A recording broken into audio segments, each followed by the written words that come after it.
How concerned should you be about a George Pickens holdout now? Where will Ty Simpson go in the NFL draft this weekend in Pittsburgh? And how should you be treating Brandon Ayuk in both dynasty and redraft leagues at the moment? Plus the 2025 three-time FFPC Dynasty League winner, Tom Weaver, is going to hop aboard to talk Dino draft pick strategy, trading his favorite rookie sleeper this year, and much more. We've got a great show for you. Ferrell Elliott is here. I'm Eric Balkman. Stick around. Your high-stakes fantasy football hour starts now. Can't stand the pressure. I've seen greater men than me, the lesson. Broadcast live and heard around the world, you are now watching the most entertaining hour of radio on the planet.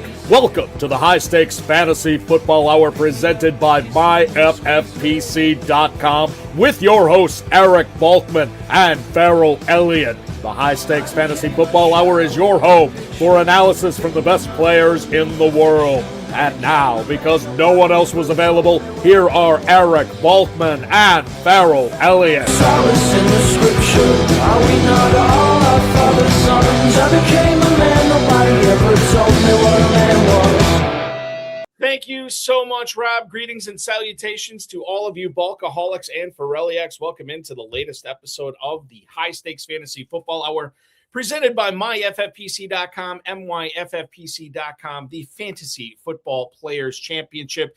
I am, of course, your slightly above average host, Eric Balkman. My co-host is the definitive commissioner of fantasy football, one Ferrell Elliott. Coming up on tonight's show, we're going to break down potential rookie landing spots and more, plus the 2025 three-time FFPC Dynasty League champion, Tom Weaver, is going to talk Jalen McMillan, Bucky Irving, Harold Fannin, the NFL draft, and so much more. If you want to connect with us on X, please do so at HSFF Hour. I'm at Eric Balkman. Of course, check out the Kentucky Fantasy Football State Championship at KFFSC.com. You can compete against me there. It's a lot of fun. Leagues filling up. Just completed another one there today with the KFFSC. Look forward to drafting another one there shortly. Email the show at highstakesfantasyfootball@gmail.com. If you have any questions for us, now is the time to send them in. We'll try to get to all the chat room questions, X posts, and emails in the fantasy feedback segment coming up later on in the show. Thanks to our audio engineer tonight and my best friend Bryce, as well as our producer and mutual friend Rob. Exciting times at the FFPC. Dynasty and Empire Orphans still available. We have dipped below the 120 team mark for Orphans that are still available. The teams between 500 and 1250, you'll never see better prices than that. It's been unbelievable what we have for you there. Many of those are discounted for many cheaper than $1. So check that out at myffpc.com. Thanks to your support, the FFPC Never Too Early Best Ball and Never Too Early Superflex Best Ball tournaments are sold out for the season. So if you were looking to get in a draft day draft tomorrow, there are none available. However, the FFPC Best Ball Tournament is back better than ever. Instead of a $300,000 grand prize this year, we had up to a $400,000 grand prize, $125 entry. And of course, the Superflex Best Ball Tournament off and running as well. We added nearly $50,000 to that prize pool, $35 to get in, and you're still eligible for a $100,000 grand prize. Speaking of being eligible for a $100,000 grand prize, the Baby Gorilla features a $125 entry fee. This is the managed format, same format as the Big Gorilla, and you can win $100,000 there. The FFPC Big Gorilla is off and running as well. $350 entry, $1 million grand prize. The 7 Bananas promo has been huge for the second straight year, and the early Rampage tournament is off and running. So if you are playing in the Big Gorilla right now, you are basically getting two entry fees into one entry fee for two separate tournaments right now. So check that out at myffpc.com. We also have a special announcement coming with the FFPC on a new format. If you are subscribed to the FFPC Insider email list, which hopefully most of you who are watching are, you'll find out tomorrow morning what that special announcement is. We're pretty excited about it. We've been working on it for a while, and hopefully you like playing in it as much as we like crafting it together. Remember to like this video, subscribe to the channel, comment on the video, share it with your friends, share it with your enemies, and get notified each and every time we go live, which I'll have more details on the schedule for NFL Draft Week coming up later on in the show. For now, we have to bring on the co-host with the most, ladies and gentlemen, the boss, the head honcho, the big cheese, the commish, and the evangelist for the Kentucky Fantasy Football State Championship, KFFSC.com. He is the incomparable Ferrell Elliott. Ferrell, happy NFL draft evening. Buddy, let me preach to you, buddy. I'm telling you what. Adam Hunn's already started the show out great. Balky wasn't already full-time, could have fooled me. Yeah, that's about right, Adam. You're spot on there, bud. How are you, brother? I am all right. It's a weird feeling the night before the NFL draft because we've been prepping for this for 3 or 4 months. And I feel like the more we've talked about it, the more we've broken down these prospects, the more we've delved into it. I feel like the less we know. And as weird as that sounds. And I feel like we're going to find out how we value these guys and how good we think of pros are going to be. We're going to find out how the NFL feels about them tomorrow. And the NFL draft every year is a weird kind of situation. You just never know exactly how it's going to go.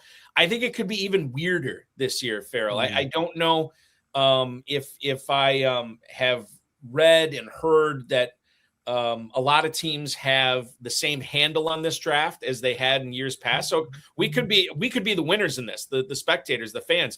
We could be the ones that benefit from seeing maybe not only a crazy night of Thursday drafting, but Friday and Saturday as well.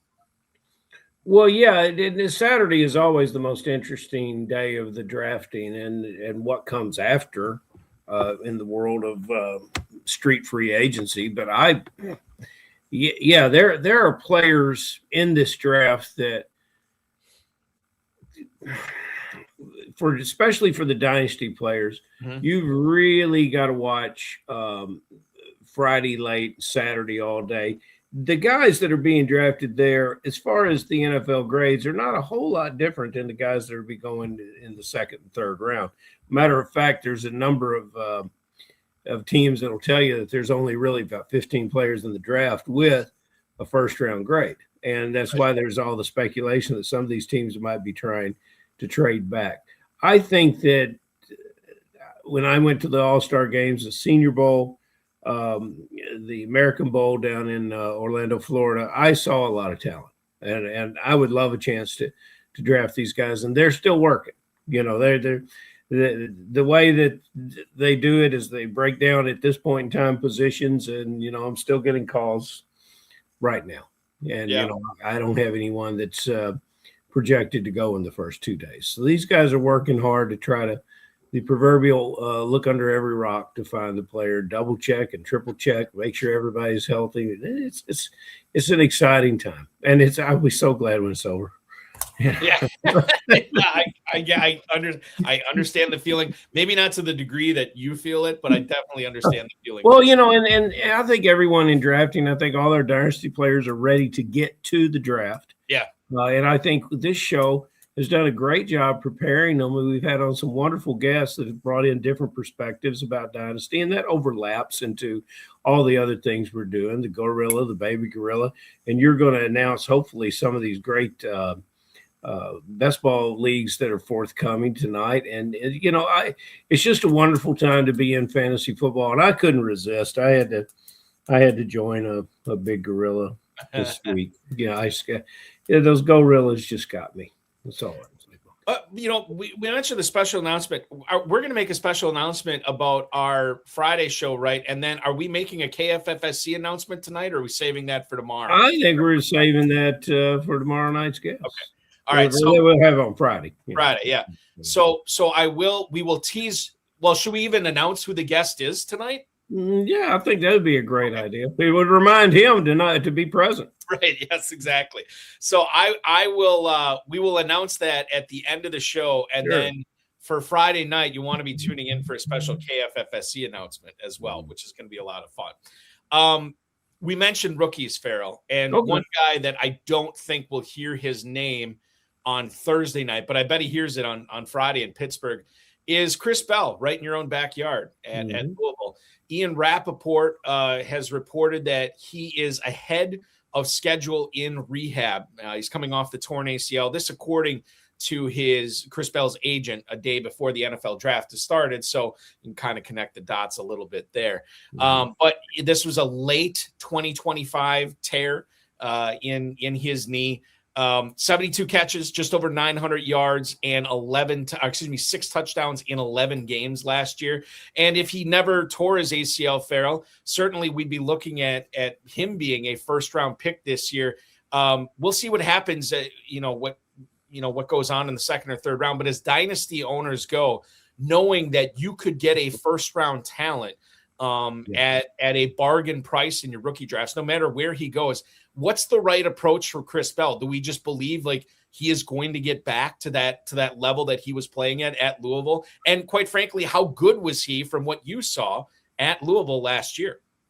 He quietly grows on you. Think AJ Brown body type. He's kind of receiver that moves across the hashes in the college games and makes the good catches, and then the magic happens.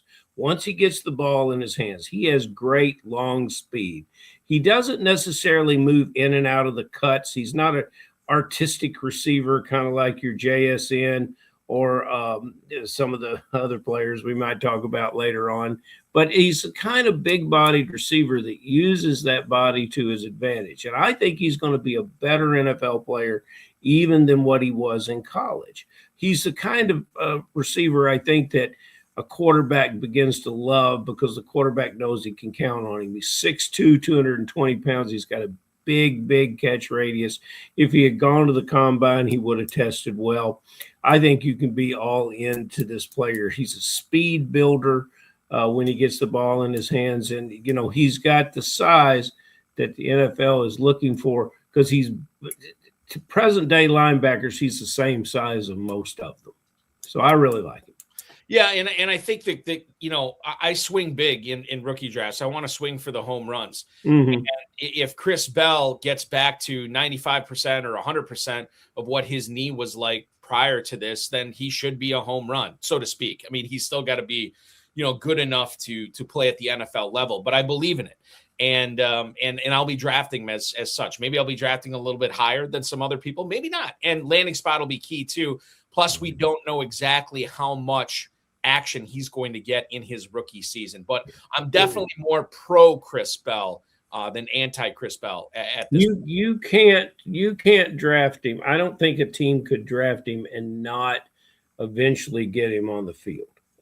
He's not going to disappear. He's not going to disappear on the depth chart. So I think you're redraft, but definitely in dynasty, especially if you're a patient dynasty player, you're going to have what you want to look about it. But in landing spot, all of that comes into play. But I think he's going to be a fantastic NFL contributor. Yeah, I look forward to it. I always like seeing guys bounce back from injury, and this would be a story and a guy I'm definitely rooting for sure. Mm-hmm. George Pickens in the news, and maybe not for the right reasons, and maybe this is more of a Jerry Jones thing than anything else, Ferrell.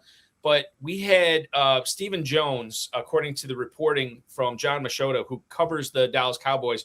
Stephen Jones, the executive VP for Dallas, said, quote, "There won't be negotiations on a long-term deal for George Pickens this year." So we're probably not going to, at least at this point, and I'll set this up. At this point, we don't plan on seeing an extension done. Stephen Jones said that Pickens is going to play on the franchise tag this season. Now, this comes just a few weeks after Jerry Jones told reporters that he has long-term plans for George Pickens on the Cowboys. And we have seen the Cowboys kind of play hardball with players like this before. Ezekiel Elliott, Micah Parsons, Dak Prescott, the list kind of goes on. 1,400 plus yards, 9 touchdowns last year. He will be a free agent in 2027. As much as this just came out of the blue, I wonder, Ferrell, if this could just disappear just as fast and we find out that they've agreed on a long-term contract well before training camp. I don't know if this Pickens situation strikes you as more of the same from what we've seen in the past with Dallas playing hardball with some of these, building block type players. Or do you think this one is a little bit different? How are you viewing the Pickens situation right now? Well, I'm going to draft this player, and I'm going to draft him as often as I can. I believe that I would get into players' ear, and I would say, you know what, brother, buck up. You made $4 million last year, the system now. has you tagged and you're looking at $27.3 million. Now buck up and take your $27.3 million like a real man and go out there and enjoy the benefits of being a Dallas Cowboy. He was on his best behavior. He's perfect. We talk about landing spots for players coming into the league. We also talk about what a change of scenery can do for a player. And you and I talked about it, Balky, very early on the show. Get him out of where he was and get him to a place with a veteran quarterback that could really throw the ball. Boom, you got it. And the other receiver, CeeDee Lamb, is there too. And that's part of his problem. How do you pay both these guys? Plus, you have Dak Prescott, one of the best paid quarterbacks in the business. Dallas may want to extend this contract, but they might not be able to do it without getting other players involved to taking pay cuts, and it could be too convoluted. I think that we're in a situation here where this player needs to continue. But he was at peace on the field this year because he was at peace off the field. He needs to continue with that. He's going to be a very, very wealthy NFL player throughout the years. And, hey, get the Dallas Cowboys into Super Bowl contention, and you'll want to be a Cowboy for life. There's no better place in the world to play football when you're winning in Dallas. Yeah, except for Green Bay, Wisconsin. I totally agree. Now, Balky, you know that's that's good, but it's not Dallas. You got to understand. No, I agree. I do understand. The last thing I want to bring up here before we get into tonight's guest interview with Tom Weaver, tell me how much you're buying into this. Adam Schefter, who I think measures his words carefully and doesn't always report on everything unless he thinks it's somehow newsworthy. Okay. Said he would be watching to see if Atlanta is going to find a trade partner for Kyle Pitts, who they are open to trading away. Now, Ian Cunningham, who's the new GM for the Falcons, said it's his job to listen when he was asked about the potential for moving Kyle Pitts, even after tagging him with the franchise tag. And certainly Atlanta, I mean, if you want to connect the dots here, they don't have a first-round pick this year. I'm sure they'd love to have a first-round pick. Getting Kyle Pitts' salary, this huge chunk of change that they are committed to this year, off the books for a player that I think they like but perhaps don't love. How much smoke do you think there is right now to Kyle Pitts not being an Atlanta Falcon this year and perhaps maybe not being an Atlanta Falcon as soon as tomorrow? If you could tell me that the new coaching staff doesn't reward a tight end and doesn't want to feature a tight end in their offense, I might be able to buy into this, but I don't believe it. I don't understand why after coming off his best year that he's possibly had, and I don't understand why with the fact that you've hamstrung him somewhat with poor play at the quarterback position. To me, this is the perfect player. He's a young player. He's a player that we just saw a better season from. Why would you want to trade this as another draft pick? Hey, and I'm a first-year general manager. Sure, let's trade Pitts, and let's let everybody say, hey, what'd you get for Pitts? No, thank you. I'll just keep Pitts, and I'll go on with it. That'll be fine with me. I'll keep Pitts, and I'll trust this new coach to help him become a better ball player. Yeah, and I'm excited for that too. The other thing when it comes to Pitts, if he is traded, it's going to be a team that wants to utilize him. So if you have Pitts, you shouldn't feel like this need to move him now, because I think if he does go to a new spot, he's still going to be utilized heavily. And it's so you're just looking for a business. You're trying to match business situation with who you move. So yeah, okay. So because of the business situation, you might want to move him. No, I'm the new general manager. I'm not moving this player. Mm-hmm. And Adam Hahn chiming in too. If he is the Kelce successor, it hurt him this season, and it would, because obviously you have Travis Kelce still there.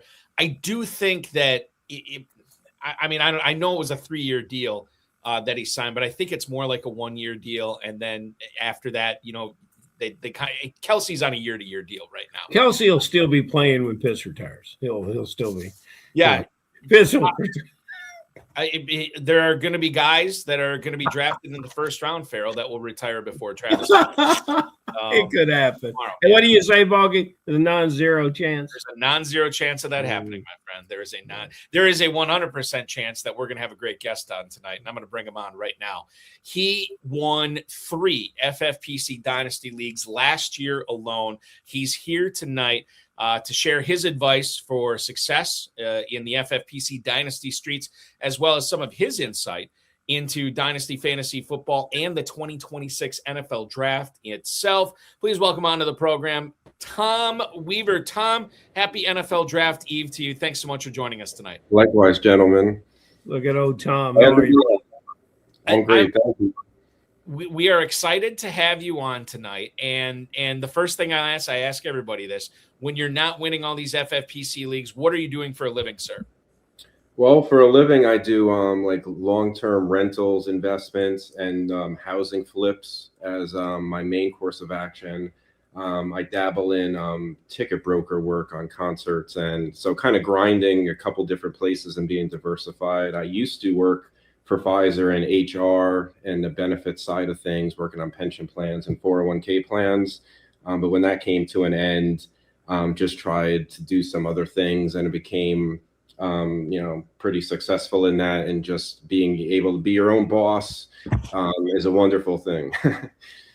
That's quite the switch from careers. That is wild, Tom. But there had to be a certain amount of terror is too strong of a word, but definitely nervousness switching from one area like that to something completely different.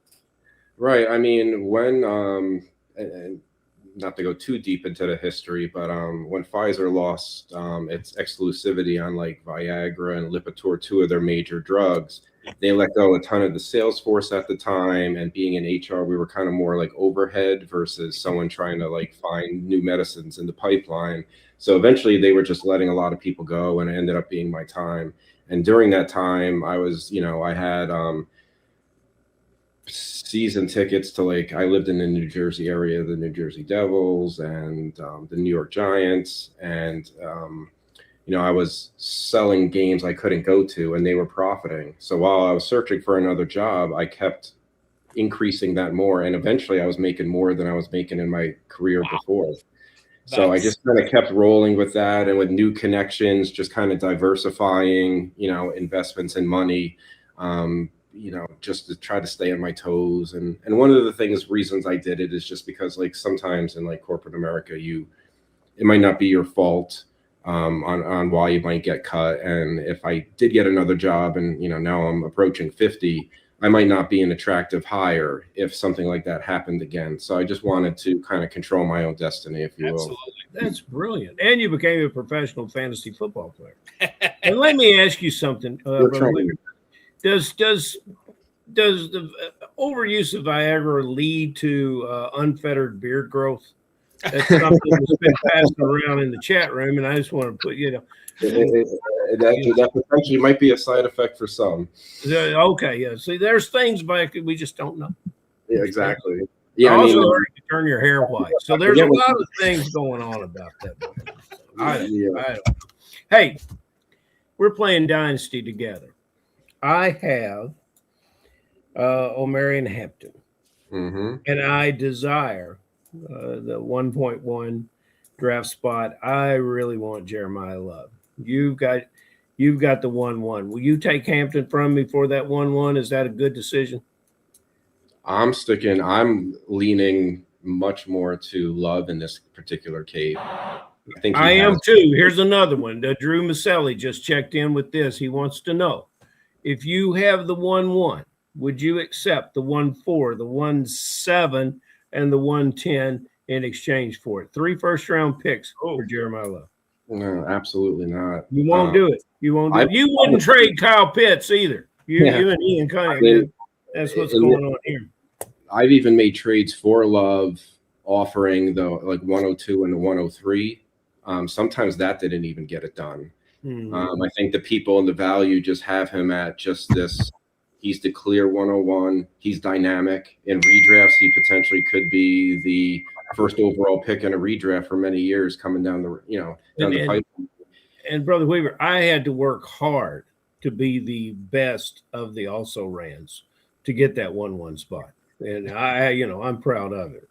That's Jeremiah Lowe's my trophy. I'm not trading it. And, the other thing, go ahead, Tom. No, I was just going to say, I remember going back, watching those weeks for the teams that didn't make the playoffs and getting to those finals, and like how important that championship in the consolation bracket was.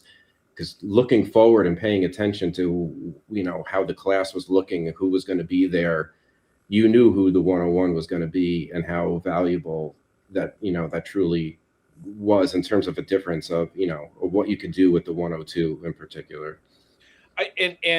You're leading kind of in, and I think I know what you're going to say now, Tom, but you consider not only love, but the rest of this class and people's perception of it. Maybe this year more so in previous years, that 101 is worth exponentially more than a combination of first rounders this year. You're trading the 101 last year, the 102 and the 103 for sure would get it done, right? Not as the Corso would say, not so fast, my friend, this year, because of at least the perceived disparity between love and the rest of this class.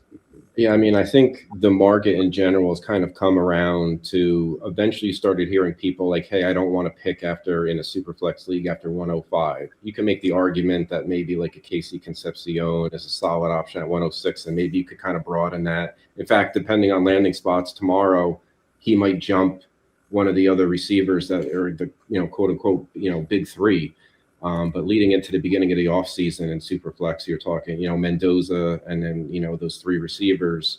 And then after that, people were highly questionable, around the value. It was just a huge tear break in people's eyes. Eventually, at least it was, in my eyes. So I kind of just started pivoting accordingly before other people kind of caught on. I think some people that aren't like full-time or following the content or following, the prospects that are, playing in college at the time, this class was supposed to be quarterback heavy. And next year's class.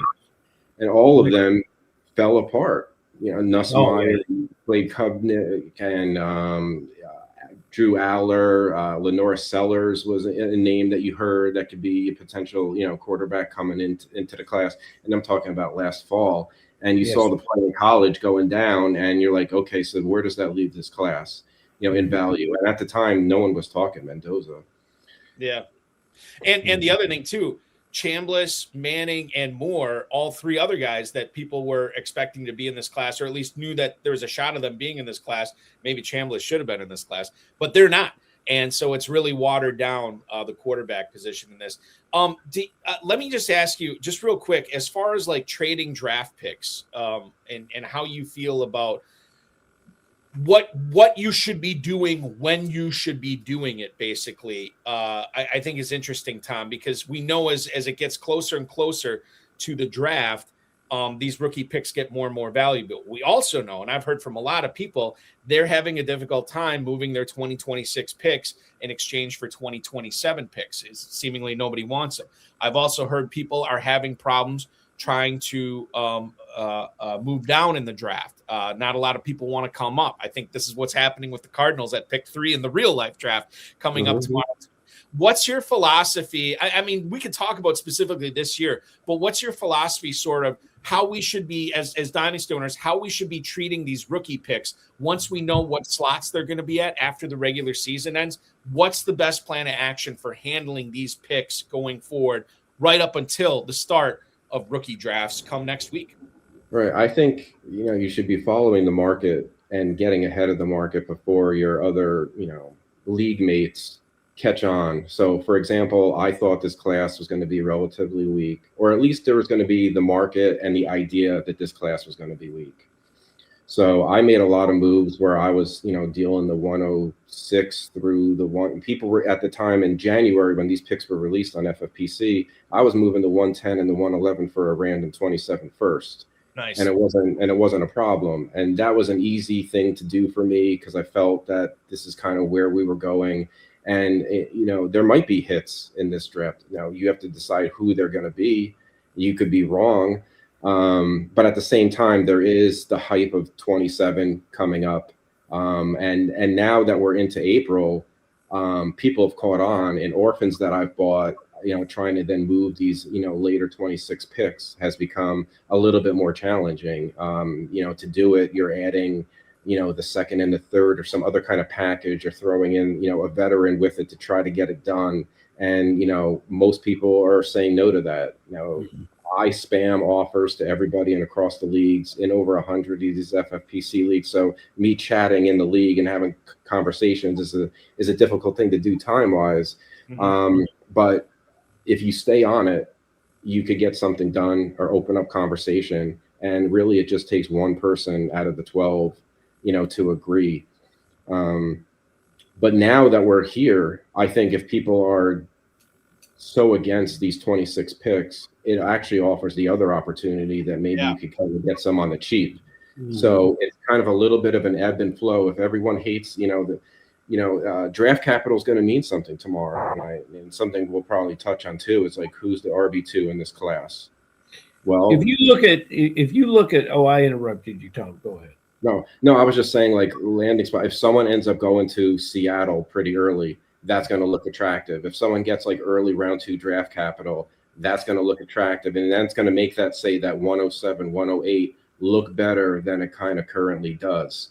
And the same thing with like the tight end, like at Eli Stowers. Does he find the right landing spot given his like skill set and what the potential usage could be? He might move up, or he could go the other way. But there's some of these picks that I think are going to be, more valuable than people are considering in that like 106 to like 108 to 9 range. And maybe it offers an opportunity to go back the whole other way and, find a way to acquire one of those on the cheap. I have a question, Tom. How much redraft do you play? That's what I used to do all the time. I'm in only one now. I kind of quit all the redraft to, get into Dynasty. And just the only reason is it's a home league, and it's with some like older friends and business associates, and I would basically like lose a lot of contact if I dropped from that league. So it's not even about the gauntlet has been thrown down. I can see that we're going to have a tough sell getting Tom and his baby blue hoodie down here in Kentucky. We're begin to work on it. He's got the right color of sweater on to come to Kentucky. So we're gonna start working on him. We're gonna start getting him in, because you've got a lot of skills, a lot of talent. That's what Billy Hollywood just popped up and says, I don't play Dynasty. So I'm also gonna thwart him. I'm gonna say, we've got a Dynasty orphan in the KFFSC. I'm just gonna give it to Billy Hollywood and make him play it. So we'll do that. But you've got a real good head for this, and I think knowing the rookie class as well as you do would make you an excellent redraft player. That's all I want to say. Okay. No, I appreciate it. I'm drafting every moment I get a chance. And right. I mean, I've done some like best ball on the side too, just so I don't have to like. Now true confession. You see, Balky, we stayed there. We got a little confession. A little bit, yeah. Got a little confession. There is some. I almost don't consider it like when you say redraft. I just think more like lineup redraft. Managed leagues, yeah. Yeah, I mean, that's what I did for so long. And just, sometimes you're, in the leagues and you catch some injuries or some bad luck. And then, your redraft is just kind of done. Also, from a trade perspective, everyone's going for the same thing, winning that year. In Dynasty, as you guys well know, is just that there's always an opportunity. And every single team, someone's looking for something different if you're active. And I love to trade. I put all my kids to bed at night, and what kind of calms me down is going through all my leagues and like just looking at trades, looking at options, trying to think a couple steps ahead, trying to be better, listening to content. And you don't need to believe all the content you hear, but just to try to take in other opinions, and just makes you think, what am I going to think about that? Maybe I disagree. Maybe I need to reconsider something, along those lines. And, that's, I kind of, it's, I love to do it. Well, Balky and I want you to help us figure out Tampa Bay. You going to go first, Balky? Yeah, I'll go first on this. And just real quick, to piggyback on that content comment, I love listening and reading to stuff, not necessarily to find things that I agree with, but things that kind of reinforce my previous beliefs, as well as what are other people saying? You know, what like these other people that I'm playing against in Dynasty, what are some of their viewpoints, so I kind of know how to attack trades and stuff like that. So that's another great aspect. You don't want to live in your own echo chamber in Dynasty. You always want to be, having osmosis with all the information coming in. Tampa, let's get to it. Jalen McMillan. I know Steve G is in the chat. I know he's a Jalen McMillan fan. He's got to dodge the draft this year. Obviously, you don't want to see Tampa soaking some early draft round capital, day 1 or day 2 draft capital into a receiver to potentially take the place of Mike Evans. And certainly I know they're in the market for a tight end as well. But let's say that Tampa focuses on defense and focuses on offensive line or stuff like that, and they don't really take a receiver. Knowing that Evans is in San Francisco and knowing that it's Chris Godwin, it's Emeka Egbuka, how fantasy worthy do you think Jalen McMillan could be in an offense functioning as the de facto number 3 wide receiver this year? Is he simply bench depth, or would you see him as something more? I think he has a potential to be more. I'm a big fan. I was accruing a lot of Jalen McMillan over the offseason, and much to my chagrin, they drafted Egbuka. So that kind of nuked some of his value. I held on to him. I didn't even cut him because I really actually believe in the player. I saw in 2024 what he did with the opportunities that he was given as a rookie. He was making plays downfield, making big plays in big games, and that's with Mike Evans and Godwin there at the time. Part of my concern overall, if I have one, is just, okay, the Tampa Bay offense in 2024 was phenomenal. And last year it wasn't, and it got worse as the year goes on. So which offense are we going to see? Was that due to some, Baker had a lot of it was banged up a lot. Maybe there was frustration. Bucky was hurt. The O-line might have not been great. So what are we looking at, this year? But with Mike Evans gone, I think he's a great, replacement. And Godwin is aging and it might not really be the same after that ankle-related injury that he had the year before. I think the upside, he could be re-injured, of course. I think the upside is he very well could be the second guy there. So I'm all for it. And, maybe he might be depth, in the beginning. Certain leagues like the RotoViz leagues, which are a little deeper, I think he could be a flex, potentially early, some bye week replacement. And then given the right opportunity, if Tampa Bay looks better, he could grow, further. I just took over a team before the call, and looking through the transaction history, saw that someone dropped Jalen McMillan on the, March 31st cuts, which is just hard to believe. And, you could get somebody that has fantasy value for a very cheap cost. And in this case, almost nothing. I don't know what you probably could have got him. Just someone probably would have just been happy enough to, instead of cutting him, to get a 5th round pick. I'll take that bet all day. It might not work out, but it's a game of bets. And, for the cost, I see a tremendous amount of upside. Well, that's good, because I see a tremendous amount of upside in this backfield with this acquisition of Gainwell. I think I have to often go look at the stats of how many passes he caught last year. 73 passes. Does he make that in this backfield? Bucky Irving is one of Balky's all-time favorite players. He called him early, he called him often, and he loves him. And last year, he played hurt and a 3.4 yards per carry and 1 touchdown. And what does Gainwell bring to this team that with a healthy Bucky Irving, how are Dynasty players handling this? I know how I would like to handle it in redraft, but from the Dynasty perspective, what are you seeing? He's a very polarizing player. You have the Bucky lovers, and you have the other ones that immediately want to go back to his profile. He's just a guy. He was drafted on day 3. What was going on last year with the injury lingering. You kind of heard some of the little things. There could have been some mental health type of things that he was struggling with, recovering from the injury. Did that impact him in the last couple of weeks when he did return? Because he really wasn't, effective. Tampa Bay, they did sign Gainwell. They gave him a 2-year deal, $14 million. They let Rachaad White walk. You know, he's going to have that role. They didn't sign him for no reason. You know, he's going to catch a lot of balls. On the Gainwell side, I don't think it's going to be like last year when you have Aaron Rodgers just dumping it off all the time and him being on the field. He's good pass pro. That was necessary, wasn't it? Yeah, I mean, so from a Gainwell perspective, as efficient as he is, it's hard to say that he's going to match what he did last year. And if he somehow did, it would come at Bucky's It's expense. crazy.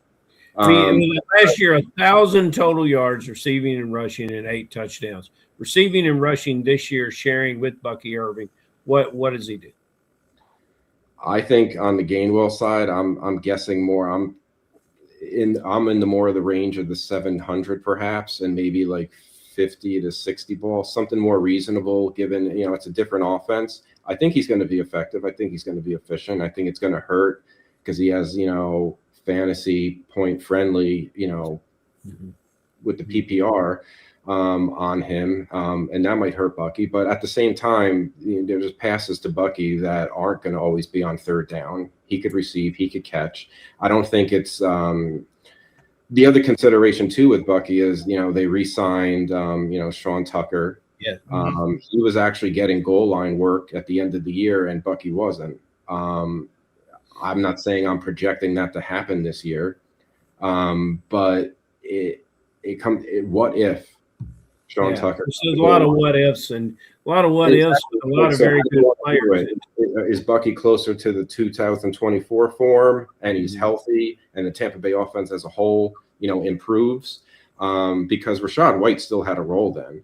Yeah. It's not like it was, all Bucky. He's totally not nuked because Gainwell's there. Does it limit his ceiling a little bit? Yeah, I would say that, it probably does. But I still think he's the main guy. I still think he could be effective. I'm just hoping that the Sean Tucker goal line type of thing, doesn't come into play because no one the touchdowns too, and you start to be more between the 20s type of guy, and you kind of have that like low calorie, touch thing going on, and it's just kind of cap his ceiling. I think he's appropriately placed within the market just because you have that uncertainty. And I don't want to give like a cop-out answer, but I think Tom, just to solve, just for my own curiosity, where are you from? I'm originally from New Jersey. I live in Michigan now since my wife's. In Michigan. That's good. That's good. Balky, there's a Tom Weaver lingo that, the words like accrue and polarizing. And, lots of people call it joining the show. He called it the call, which means he does this all the time. I kind of like that. And he just referred to the low calorie. I put that in there too. It's I like good. little buzzwords. As you could tell, I kind of listened to some of the content that these other creators make, and these are some of the like buzzwords that like stick.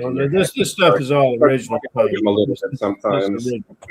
Your original stuff. We had one on Insider Access on Monday night. Matt Price from Dynasty League Football. I can't remember what we were talking about, but we were talking about ceiling and floor versus a player, and he said this guy's floor is so low, the floor is lava for him. I hadn't heard that before. I know James Hicks was chiming in on the YouTube comments on that one. That was a good one. Let's stick in the state of Florida, Tom. And I know there's a lot of Parker Washington hype that has been going on this offseason. I want to ask you just straight out, from a redraft standpoint, from a dynasty standpoint, doesn't really matter. I'm wondering what you think the likelihood is that he actually ends the season as the Jaguars' top receiver. I mean, nothing's 100% certain, but I'm pretty close to 100. I love what he did last year. I love, Trevor Lawrence is effective. I mean, they brought Jacoby Myers in too. They gave him an extension pretty much almost right away because, and that wasn't have anything to do with Parker Washington. That had everything to do with, BTJ not being effective. They tried to do some things with him that fit in the offense that he just wasn't really good at. So they kind of, made a change there. So I think, Myers is a little bit older, and Parker Washington looked the part. I mean, he's just more than, the punter kind of kick returner type of guy that people thought. I think if anything, people might be just kind of stuck in that mode where, they're using like a past bias on him and his size, that he's not really the guy. But given the way they run their offense, he's a perfect fit. You'd also talk about, Travis Hunter. They said he's going to play more cornerback this year. That tells you all you need to know about how strong they feel about how, the receiving group and how it currently is.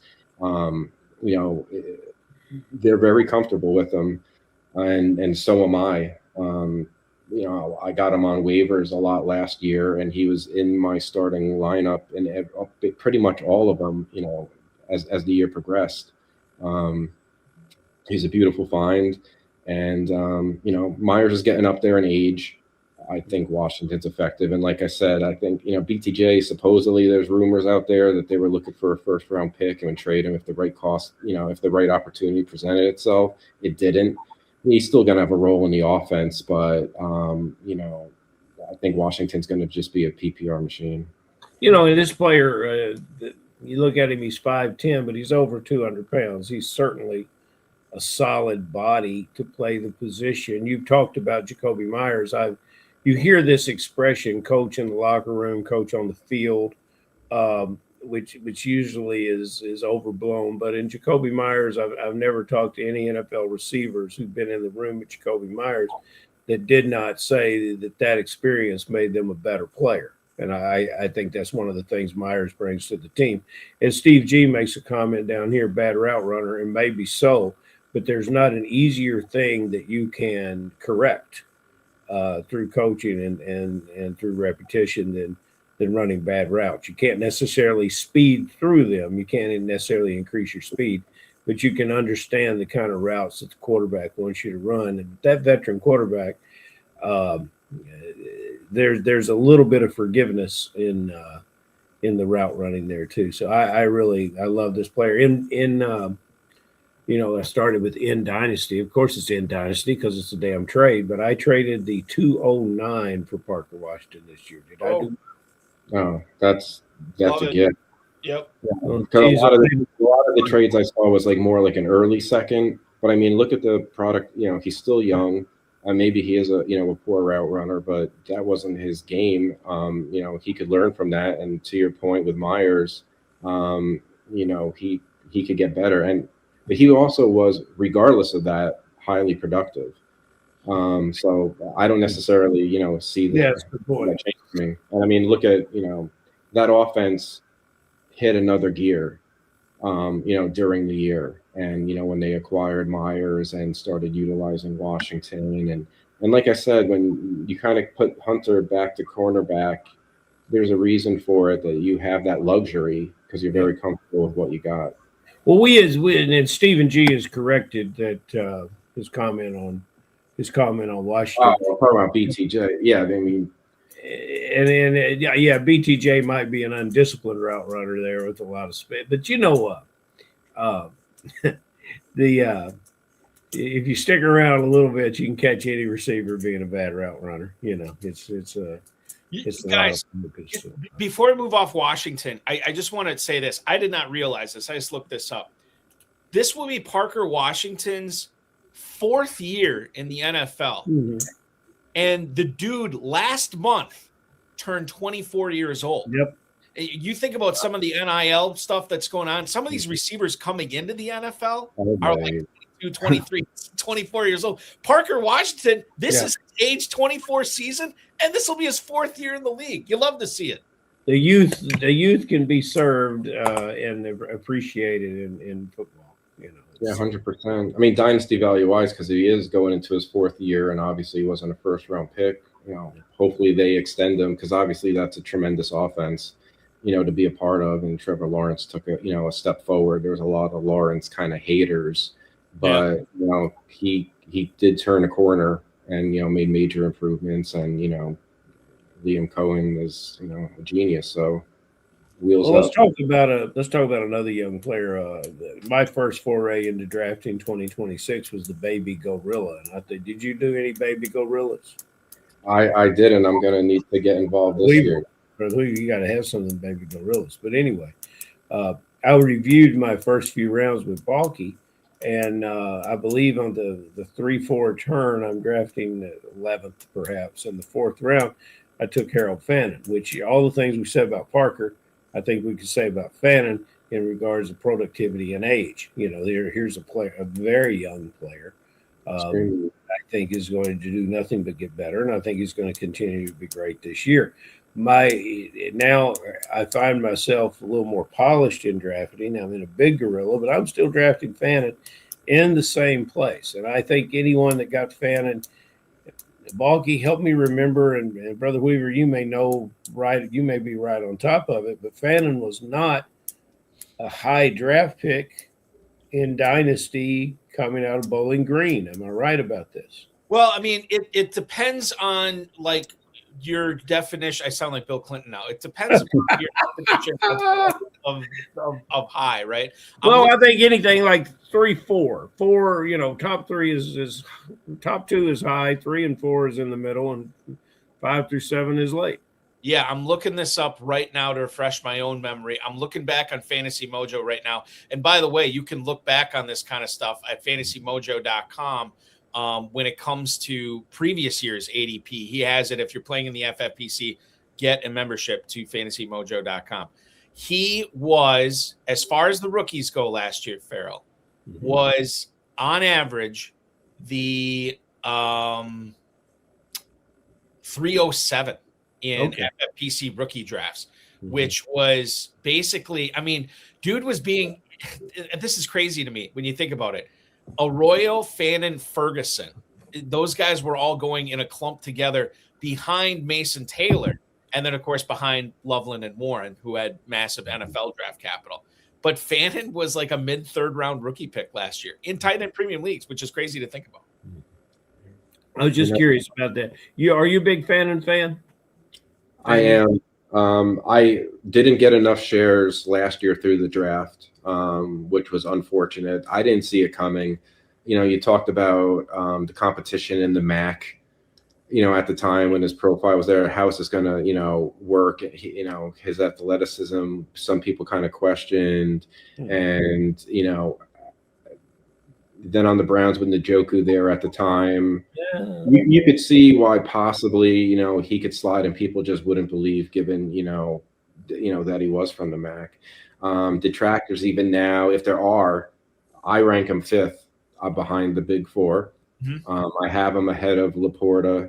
The back injury kind of concerns me long-term, the way Lions giving out deals, he might not be re-signed just, from a financial standpoint. So where might you go? I'm talking like down the road here. Kraft is coming off an ACL. I have no problem with Tucker Kraft. I like Tucker Kraft, but I do have Fannin ahead of him. Detractors are going to, talk about, he can't replicate what he did last year, calling it potentially, fraudulent productivity because given this is what you'll hear on, in some of the streets, just given like they were just throwing the ball and they didn't have any kind of weapons. But what's that different than this year necessarily? I mean, we'll see after the draft, but how is that, necessarily changing? The coach Stefanski does love to use the tight end a lot. He's no longer, there. So, maybe there could be a kind of a concern there, but give me a guy that was like 20, 21, super young, that balled out last year. Why am I really going to expect, anything different? He's a weapon. He's an asset. I'm not sure who the starting quarterback's going to be there. Maybe that factors, maybe the scheme with a different, coach and offense changes things, but I mean, they do not have a lot of weapons. We'll see what they do at the 6th pick. Tomorrow, hopefully it's more like an offensive line that could only help the situation versus, adding, one of the stud receivers. So I'm all about him. I was acquiring him this offseason. I knew on startups, he's kind of steamed up to, tight end 5 in near the range that you were referring to. And, I think it's a good place. And he was a little bit cheaper than that, preseason. And, I think it's well warranted. Well, Valky, Tom said that I made a good call. that last year's situation was a bit polarizing, and I'm going to accrue points with my selection of Fannin. And you were you're definitely suffering from low calorie intake when you said I spent too much draft capital. Lingo right to work right away, Ferrell. You gotta love it. Of all the complaints that I've heard with Fannin, I never viewed punching above his weight last year as one I took too seriously. I don't see much reason. I mean, obviously there's always something that could happen, but 72 catches, 730 yards, 6 touchdowns. No Njoku this year. I don't see any reason why he can't duplicate or even be better than that in 2026. And Balky, don't ever underestimate those Bowling Green Falcons. You got one playing defensive line for your Green Bay Packers, and he's a mighty fan. That is Carl Brooks, right? Yes, sir. Yeah, Carl Brooks. Yeah, absolutely. And he is from Detroit, the state of Michigan, where Bill Hollywood. That's Bill Hollywood's territory. Bill Hollywood too, yeah. And obviously Tom. Tom, we mentioned Fannin was a big time rookie sleeper last season. Do you have any, as it stands right now, before these guys get draft capital? Do you have any favorite rookie sleepers you'd be willing to share with us? Yeah, rookie sleepers. Well, I have a couple. Chris Bell was on my list. We already talked about him. Kind of took my thunder a little bit. No need to kind of reiterate, but just real quickly, given the injury, you might be getting a discount. Some of the news was positive today, so maybe not as much of a discount as I, was hoping for. But his potential and his upside, given where you're going to be spending in the draft compared to other players, I like that. And I'm also in tight end premium. I think there's a lot of potential, tight end depth. You got Delp, Justin Jolie, to name 2 of them, Roush, and the list kind of goes on. And kind of like Fannin, you could end up seeing some of these in the late second into the third round of your rookie draft. And they don't need to show too much except a little bit of promise to retain their fantasy value. And then if they actually, pop off a little bit, you have an extremely, attractive asset that, you could either keep or, have the flexibility to, utilize that in some kind of trade and just kind of cash out, if you will, for a different, asset. But in these tight end premium leagues, I think there's a lot of shots you could take in this tight end class, later on and benefit from. Talk to me about landing spots real quick. We had a guest last week. I don't remember what he said about landing spots, but it drew some of the ire from our group in commentary.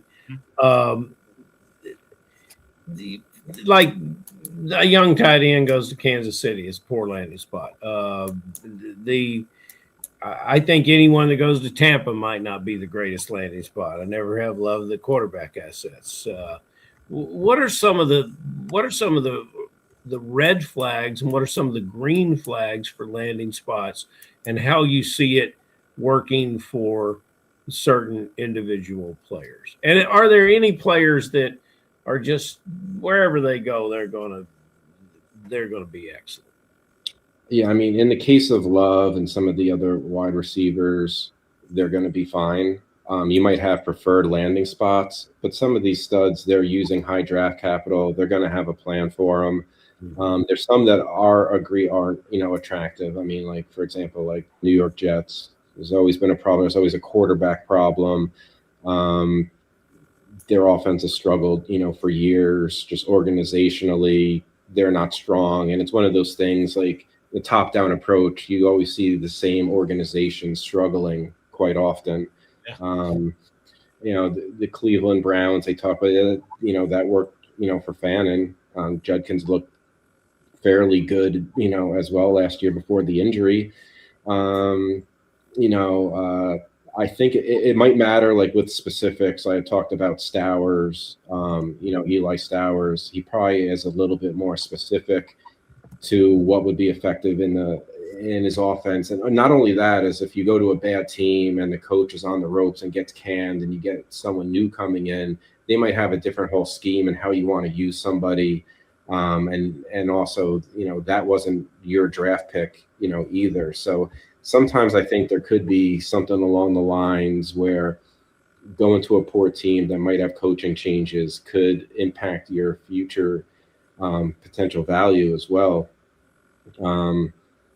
But at the same time, like a Jeremiah Love, I'm more interested not necessarily in his landing spot for Jeremiah Love, but whose value at running back is going to get nuked tomorrow. Yeah. Is it Cam Scatterby? Is it Tyler Algier that some people bought into when he got that deal over there? Is it, is it Pollard? Not that he had the like most tremendous value, in the world. But, I'm just thinking about, if the Giants did, all the Scatterboo fans, his value would just simply be nuked. So, the landing spot also is more, it could be very impactful on the other assets that we have across our dynasty leagues. Hey, Bulk, here's a wild card question for you, Tom. Guys from last year that were victims of this landing spot fiasco, I can think of a couple. I'm curious if you can think of a couple that in Dynasty are going to be in that free agent pool that you could return to and possibly reclaim as not a rookie draft pick, but as a free agent draft pick in the upcoming draft. Well, we actually touched on Jalen McMillan. He was one that he wasn't even in the rookie class, but he kind of got impacted by the drafting of, Ibuka. He's thrown back. Some other ones, I'm trying to think off the top of my head. Well, you're thinking I'm going to throw you one that you might agree with, and this is a player from Kentucky, Western Kentucky University, Malachi Corley, who went to the Jets. It just didn't work out, but he's in Cleveland. That's a hard-working, good-looking ball player that I was high on when he came out. So many people were high on that guy, big time. So there is a bounce back possibility there. Tom, let's do a couple of emails here for you that came in. Jim in Camden, New Jersey. Maybe your old stomping grounds. I don't know New Jersey all that well. Yeah. But he says, and you touched on this earlier, Tom.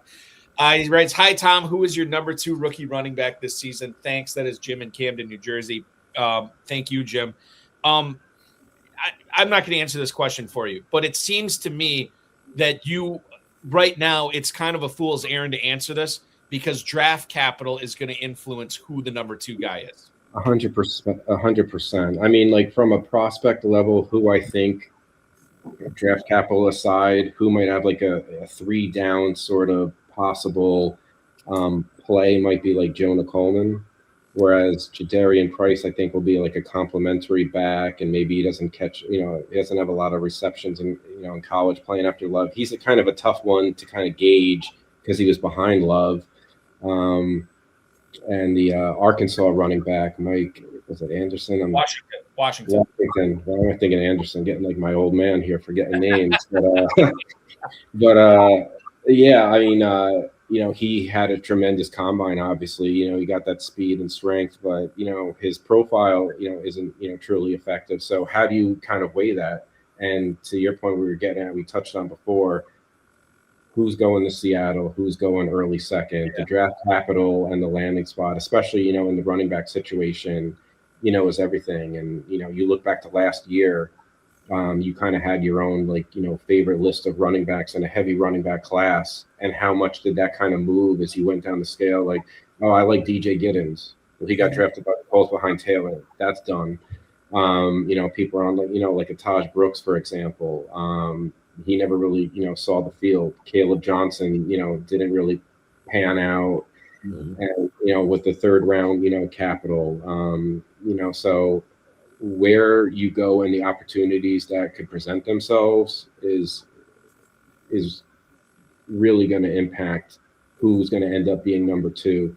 From the dynasty redraft, rookie draft perspective, we hope that there's a landing spot in round 2, whether, like I mentioned, Seattle, maybe Minnesota does something. They have some questionable running backs with age and an offense that usually is running back friendly. That would boost the value to that player and, jump some other people. Washington is a team to watch out for Jeremiah Love, but maybe somebody in the 2nd round as well. And that leads me in to our final email for you tonight from John in Poughkeepsie, New York. He writes for you, Tom. What's up, man? How reliant is Jaden Daniels going to be on rookie difference makers in 2026? Thank you, John. We appreciate that. The cupboard is semi-bare. I mean, when you're talking about Treylon Burks right now as your number 2 wide receiver in Washington, Zach Ertz, I mean, we're still talking about him because Ben Sinnott has not become what we have hoped he would be. Daniels probably needs some more playmakers on that offense. Love would certainly be a good one. Carnell Tate, Jordan Tyson would be excellent ones. But the fact of the matter is this: the majority of the big-time difference makers, as far as free agents go, are signed. Now, there's still guys like Keenan Allen and Steph Diggs and somebody like that out there, players like that out there. But if the Commanders are going to make a run, they're probably going to have to need some guys who can, chew up yardage and score the ball this season, who are rookies. Tom, in your eyes, how much of Jaden Daniels' success is going to rely on what they do this weekend in the draft? I think a good amount. Just tossing another name out there in the future. Whenever the Brandon Ayuk situation might unwind, he's been someone that the Commanders might target, as well, to add to the team. That would be another weapon. But I do think they're going to go offense if they keep this pick, at 7. And I think it's, if Love is there, I think they're definitely going to grab him. I don't think he's going to make it there, but hey, we'll see. You never know. Yeah. What's interesting with this draft is it's kind of uncertain who's going to do what and how the dominoes might fall. But then you've also heard, Carnell Tate, as well in that spot. But I think he's going to get a weapon, that's going to help him in one way or the other. I think he has, with his rushing ability, you saw his first rookie year, that team was an older, aging team. They kind of just played kind of above their heads, if you will. And they kind of came back to earth, and he was injured, and I just see a rebound. I see an opportunity, for him, in all our leagues. I think he's a buy. I mean, last year I was making the call, and it was the wrong call in startups. I took him first overall. I took him over Allen. Do I regret it? Sure. But, given his age and what he did in the mobility, for that long amount of time, it's really hard to pass that up. Mm-hmm. And, you compare, and the other guy, like Lamar Jackson's getting up there. He kind of got a little banged up as well. There's kind of some talk that maybe he won't run as much. Well, that that would be very impactful, that, to his value. So it was last year. He didn't run as much last year. And the other thing, you mentioned Tate, Tom, and you look at McLaurin's age. You want a guy that can grow up with Daniels in this league, and certainly getting Tate or Tyson or somebody like that could be the heir apparent to McLaurin. Probably something that Washington should be looking long and hard at going forward as well. All right, final question for Tom tonight, Ferrell. You take it away. I've got a final question. How sweet it is. It's the same question I get every week. And I imagine you can find value in just about any player. But I'm curious to know if there's a player in the dynasty world that you won't touch based on talent, not age or not situation, but just based on talent, just a guy you don't like. And then somebody that you really got to get without spoiling the game and playing your hand. I think you've already sold us on the fact that if you have that 1-1, hang on to it.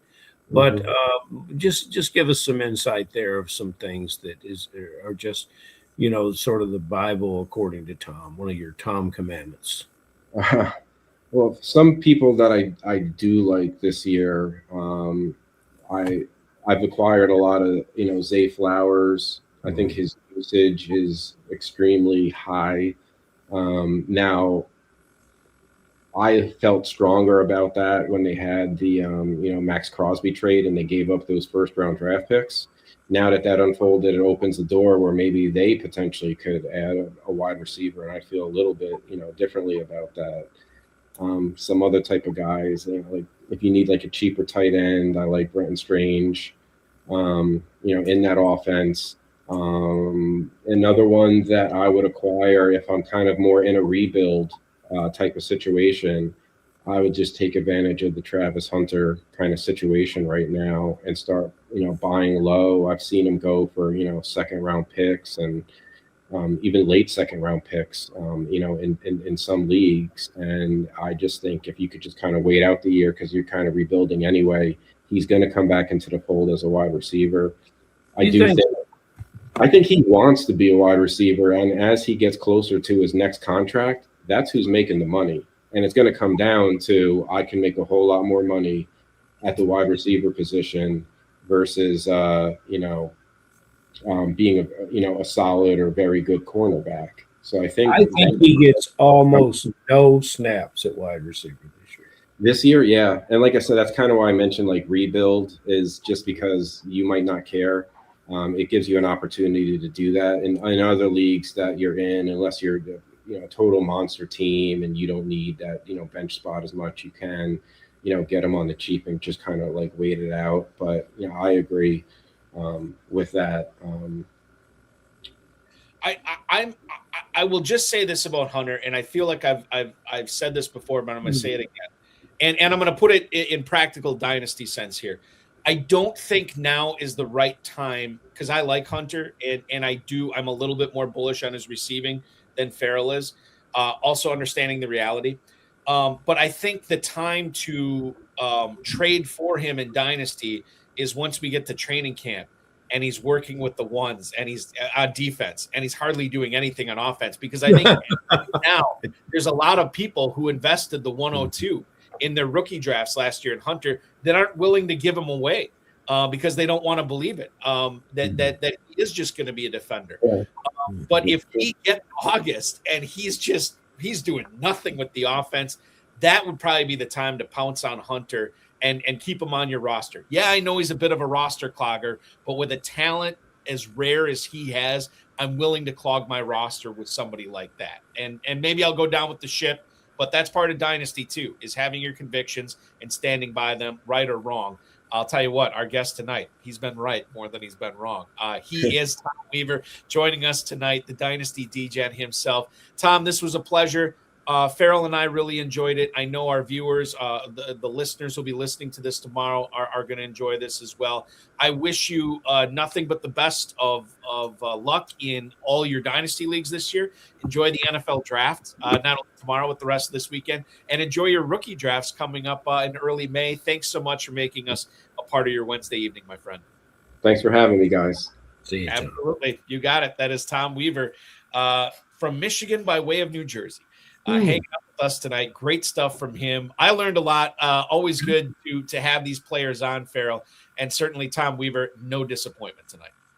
I agree. He's very well organized. He just needs to keep playing. He just needs to come play. He needs to come in redrafts. Expand his redraft portfolio. He needs to bring that, great players like him should play all the time. It feels like we're going to be on the air all the time this week. I love it. So we're going to unveil our first announcement tonight. Basically, what we are doing for the first time ever, when the NFL draft round 1 reaches its close tomorrow, you and I will record an extra reps podcast that we will air Friday night. At that same time, the draft at 10 p.m. Eastern on Friday night. That same time, round 3 should be winding down, but you'll get our analysis on all the rookie picks the skill position picks, from NFL Draft 1. You'll get that on Friday night. And since we can't do all this heavy lifting ourselves, we're bringing on a guest. Would you like to let us know who that guest is going to be tomorrow night? Yes, sir. He makes a return appearance and his first time ever on Extra Reps with us, Mr. Jason Camp. From Ashland, Kentucky, an FFPC player before he made his bones in the KFFSC. And he is, as you remember, Jason, from his previous appearances, he is a very aggressive player, a very knowledgeable player, a great businessman. And we're going to talk a little bit about what fantasy football means to him and some of the decisions that he's made to get further involved with it on our Friday show. He's not only a dynasty champion, he won one of the $5,000 big payback leagues that we had last year with the FFPC. He won another $1,000 entry one. So he's playing the high-end stuff and beating a lot of really talented players. He is going to join us for that record. Again, we're recording it tomorrow, and then we will air it Friday night at 10 p.m. Eastern, not only on the FFPC socials, but the HSFF socials as well. Ferrell, I can't wait to talk with you. By the time I talk with you again, we'll have landing spots for all these guys. Very excited to do it. Thanks so much for hanging out with me tonight, and enjoy the first round tomorrow. I'll talk with you in, I don't know, about 23 hours or so, maybe 25 hours. We'll see how it goes. All right. Depends, but whatever it is, Balky will be ready. Well, thank you. Thank you. That is Ferrell Elliott, the definitive commissioner of fantasy football, and that's going to complete our show tonight. I want to thank Tom Weaver, Ferrell Elliott, the FFPC, Rob Bryce, and, of course, each and every one of you. This week, in case you missed it, Insider Access normally airs at 7 o'clock Thursday nights. I did it on Monday night this week because I figure a lot of you are probably watching the NFL draft. So we did a special Monday episode with Matt Price from Dynasty League Football. Alluded to it earlier in the podcast or earlier in the show. You can watch that, stream that, download it anywhere you get your video or audio podcasts, along with the FFPC socials, in case you want to watch that back. As I mentioned, Jason Camp joins us 10 p.m. Friday night, the 13-time FFPC champion. We'll also have a special Kentucky announcement that night, which is going to be very exciting. And he will join us for round one recap of the NFL draft. This show will not air on Wednesday of next week. For next week, we are temporarily, it's a 1 week only thing, switching back to Friday night. And we will be on at 9 p.m. Eastern. So 9 p.m. Eastern, 1 hour early, we will have full coverage once again of the FFPC Genesis and Revelations drafts. You can register for those. I think both of them have spots open. myffpc.com under the satellite redraft section. You'll be able to sign up for those, and maybe we'll have you on the show and make a couple of picks on air. That's always fun as well. So that's next Friday at 9 p.m. Eastern time. FFPC Dynasty and Empire Dynasty Orphans available at myffpc.com. Many are reduced. We're down to about 120, 110, right around there. So check that out. Tom was just talking about one of them that he bought tonight. Really good prices on these, especially from the 500 to 1250 entry. A lot of those are $1 or lower. So check that out at myffpc.com. The FFPC Best Ball Tournament has been launched as of, 10 hours or so ago. $400,000 grand prize. That's $100K more than last year, and it's still only a $125 entry. The Superflex Best Ball Tournament, you can win $100K there, $35 to join that. Same thing as the Baby Gorilla, $100K grand prize, just $125 to enter there. The exact same format as the Big Gorilla, which once again features a $1 million grand prize, $350 to enter that. Early Rampage and 7 Bananas promos going on there right now, as well as that $25K grand prize up for grabs in the early Rampage tournament. Want to remind you, if you have not signed up for the FFPC Insider List, do so at myffpc.com, because in your email tomorrow morning will be a special announcement on a new format that we are bringing you, and hopefully you're excited about playing in it. In fact, if you peruse the FFPC website, you may or may not see it on there already, but we'll officially announce that tomorrow morning. You'll see that in your emails. Remember to like this video, subscribe to the channel, comment on the video, share it with your friends, share it with your enemies, and get notified each and every time we go live, which will be the next time this channel will be active, will be 10 p.m. Eastern, Friday night, with extra reps, myself, Ferrell Elliott, and Jason Camp. Speaking of Ferrell Elliott, for Tom Weaver, I am Eric Balkman. This has been the High Stakes Fantasy Football Hour, and as our friend Vince Staffolino reminds us, you are officially over the hump now.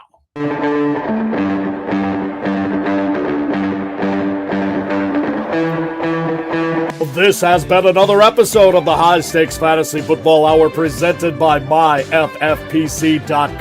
It was broadcast live and was watched around the world. Balky and Ferrell will be back next week with more analysis, more interviews, and more advice from guests much smarter than they are. Thanks for watching, and we'll talk with you again next week. Want to wish everybody have a happy NFL draft. We could see 5-6 receivers go. Tomorrow night, we could see 1 or 2 running backs, 1 or 2 quarterbacks, 1 or 2 tight ends. It's going to be a fun first round. And I'm also excited, too, because I think this year we could see more defensive players and offensive linemen picked. I don't do as much research on that as I used to because I'm focused on the skill position. So it'll kind of be like watching the NFL draft from a non-fantasy point again and just watching to see how these franchises inject some life into them. Some of them more moribund than others, but it's going to be a lot of fun tomorrow night. And we'll talk all about it on Friday with Ferrell, me, and Jason Camp. It's going to be a lot of fun. Enjoy it, everybody. Have a great draft. We'll talk with you Friday.